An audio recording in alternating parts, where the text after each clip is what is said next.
Hello, class. It is that time for our read aloud. We are currently reading A Week in the Woods by Andrew Clements, a fantastic book.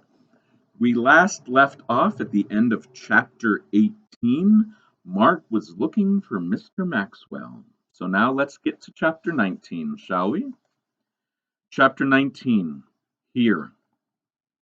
After about 20 minutes of pushing uphill through the woods, Mark stopped to catch his breath. He figured he must be about where he was when he had first heard Mr. Maxwell call his name. And again, facing uphill into the wind, he cupped his hands around his mouth and called, "Mr. Maxwell!"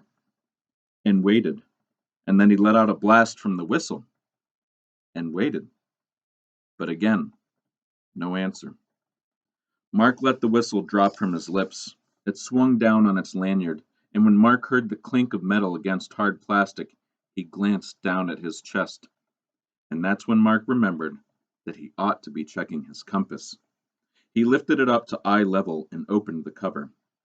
Mark could barely make out the white dot on the red end of the swinging needle. Time to get out the flashlight, he thought, and if Mr. Survival had been there, Mark would have given him a hug. Not only did he have a good flashlight, but he had 4 extra batteries. The flashlight made it easy to see the compass dial, but Mark didn't like what he saw. Mark thought that since he'd been going uphill, he must have been headed north. That's not what the compass reported. The compass told him that he'd been going more west than north. Yes, uphill, but uphill in the wrong direction. Mark sat down heavily on a boulder to try to figure out what that actually meant. Because when he had heard Mr. Maxwell's first call, he had been headed straight east, back toward the loop trail, the trail he was pretty sure he'd missed. And when he heard that first call, he ran downhill. And he had thought that going downhill meant he was south. But now he saw that he could have run downhill toward the east, or downhill toward the west. So since he'd just been walking uphill mostly toward the west, was he further west than before? And would the loop trail still be toward the east, or was he too far north now? And which direction would get him close enough so Mr. Maxwell could hear him and answer him? A gust of cold air found its way down the back of Mark's neck and made him shiver. He had been expecting the wind to die down after sunset like it usually did. Not tonight. It was still blowing strong out of the north. If anything, it was picking up a little.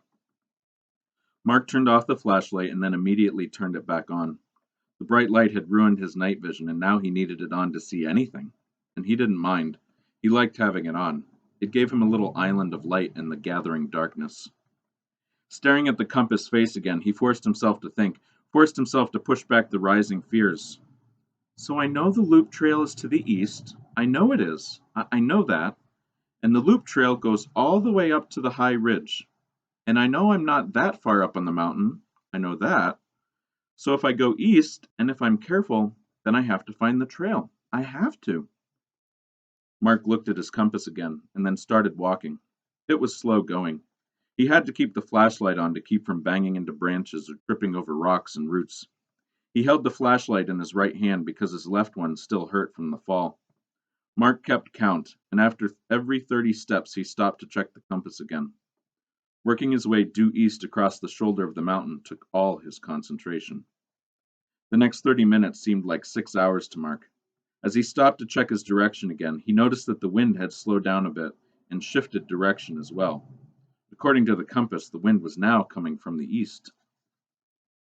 Mark shined his flashlight upward. He saw the swaying maple and birch branches overhead, saw the frosty vapor from his breath, visible for only a second before the wind snatched it away. He turned off the light to see if there were any stars. He forced himself to leave the light off long enough for his eyes to adjust to the darkness a little. No stars, no moon, only the wind and the trees and the mountain and the night.